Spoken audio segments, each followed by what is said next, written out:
நம்மளாம் உடஞ்சி போனவங்க தாங்க. இந்த உடஞ்சி போனவங்க தான் அவர் தேடி வராரு.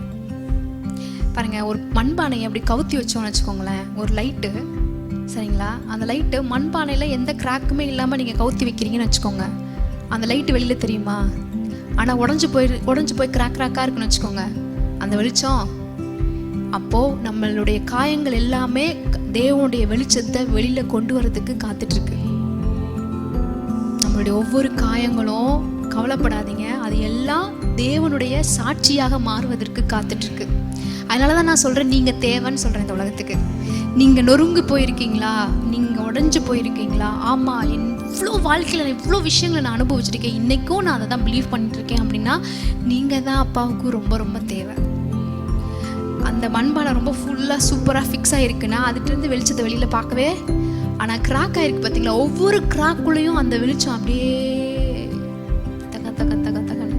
அந்த மண்பானை வெளியில் தெரியாதுங்க, அந்த வெளிச்சம் தான் வெளியில் அதிகமாக தெரியும். அதனால தான் ஒரு 2 கொரிந்தியர் 4 நினைக்கிறேன், மண்பாண்டங்களில் பொக்கிஷங்களை பெற்றிருக்கிறோமா.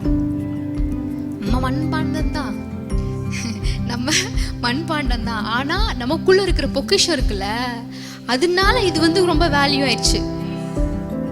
இப்போ இது ரொம்ப வேல்யூங்க. இது மண்பாண்டம் தான், ஆனா இதுக்குள்ள இருக்கிற மேட்ரு ரொம்ப பெருசு. ஆமே, இதுக்குள்ள இருக்கிற மேட்ரு பெருசு, அதனால நீங்க வேல்யூ தான்.